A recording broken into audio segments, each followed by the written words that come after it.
Assalamualaikum warahmatullahi wabarakatuh. Perkenalkan, nama saya Ega Lilis Safira Andina, kelas 2020B, NIM 201217856. Di sini saya akan menjelaskan tentang pengantar teori Marxisme tentang hukum. Ringkasannya adalah pendapat Karl Marx menjadi inspirasi kemunculan filsafat kritis dalam bidang ekonomi, politik, sosial, dan hukum. Hukum bukanlah nilai bebas, melainkan nilai tidak bersifat netral dan selalu dikaitkan dengan faktor ekonomi serta politik yang ada. Marxisme adalah sebutan untuk seperangkat gagasan yang pertama dirumuskan oleh Karl Marx pada tahun 1818 sampai 1883 dan Friedrich Engels pada tahun 1820 sampai 1895. Gagasan-gagasan Marxisme telah dikembangkan dan diperkaya oleh pengalaman-pengalaman kelas buruh dalam sejarah. Fakta yang menjelaskan mengapa semua aspek Marxisme terus-menerus diserang oleh setiap pembela tataan sosial yang ada, bahwa mereka terus harus menyerang walaupun setiap kali penyerangan mengklaim sudah akhirnya menghancurkan. Teori-teori Marxisme menyediakan sebuah pemahaman bagi buruh yang berpikir sebuah benang mampu menuntunnya melalui labirin kejadian-kejadian yang membingungkan. Bagi para buruh yang aktif dan yang tekun, satu janji dapat dibuatkan begitu usaha-usaha awal yang dilakukan untuk memahami ide-ide yang baru dan tidak familiar. Teori-teori Marxisme akan terlihat lugas, jelas, dan sederhana. Feodalisme atau kapitalisme terjadi perkembangan yang sangat besar dalam kekuatan-kekuatan produktif. Kapitalisme telah sekali lagi memasuki kritis ekonomi global yang baru yang berujung pada pengangguran massal yang seperti pada tahun 1930-an. Hanya Marxisme yang mampu menunjukkan kontradiksi-kontradiksi kapitalisme yang berujung pada depresi tersebut dalam negara-negara bangsa yang memiliki kepribadian, kekuatan-kekuatan produktif, dan dihancurkan secara sistematis di hadapan overproduksi komoditas dan modal secara massal. Lenin 3 sumber dan 3 komponen Marxisme, bahwa Karl Marx sendiri tidak pernah menghasilkan suatu negara yang dapat disebut sebagai teori tentang hukum yang utuh. Ada 3 komponennya, yaitu 1. Marxisme yang beraktivitas di bidang ekonomi dan politik. 2. Merancang secara lengkap dan menyeluruh teori hukum. 3.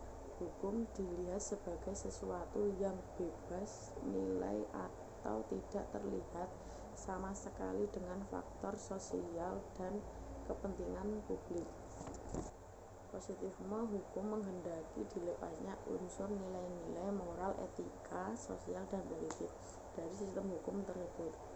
Positifisme hukumnya melihat hukum semata-mata dalam bentuk formal. Sekarang memasuki pembahasan dalam literatur teori hukum yang telah dipublikasikan, terutama yang ditulis dalam bahasa Indonesia, masih sangat sedikit. Pembahasan yang memadai mengenai teori Marxisme tentang hukum. Dalam teori Marxisme tentang hukum masih terdapat beberapa pendekatan lainnya yang digunakan dalam pembahasan masalah hukum. Menurut Alan Hunt, terdapat beberapa tema pokok yang dijelaskan oleh para pemikir Marxisme yang mengenai hakikat hukum, yaitu 1. Hukum tidak dapat menghindar atau tidak dapat melepaskan dirinya dari politik. 2.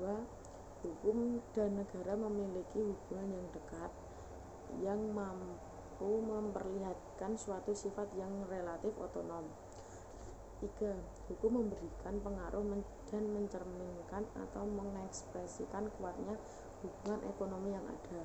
4. Hukum selalu potensial bersifat memaksa dan mewujudkan monopoli negara atas alat-alat pemaksa.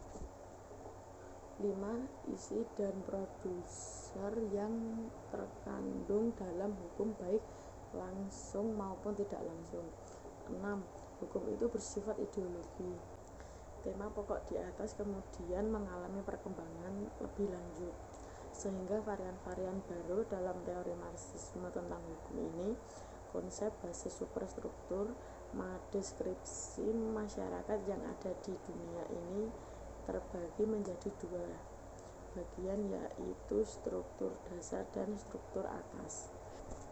Dalam kalimat Marx adalah cara produksi kehidupan dalam material yang mengondisikan proses kehidupan sosial, politik, dan spiritual. Dasarnya merupakan hasil perubahan-perubahan dalam cara bagaimana salah satu di antara aktivitas-aktivitas ekonomis tersebut dilaksanakan.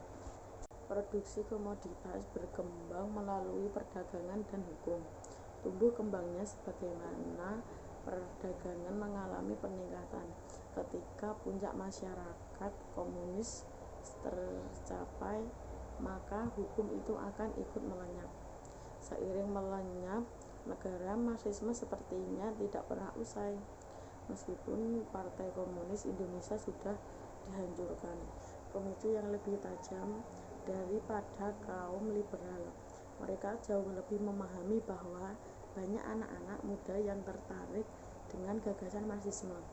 Pergeseran minat teoristik ini juga berimbas ke kalangan pergerakan sosial yang secara umum menolak Marxisme, mengenal kelas buruh sebagai satu-satunya subjek politik revolusi dalam perjuangan melawan eksploitasi dan kapitalisme dan juga imperialisme yang jauh dari perebutan kekuasaan negara. Di level nasional, perubahan yang terjadi di tingkat internasional ini juga sangat berpengaruh. Demikian pembahasan mengenai teori Marxisme tentang hukum ini. Simpulan sederhana yang dapat diambil dari pembahasan tersebut adalah bahwa para pemikir Marxisme setelah Marx telah berupaya merancang dan mengembangkan teori hukum. Sekian, wassalamualaikum warahmatullahi wabarakatuh.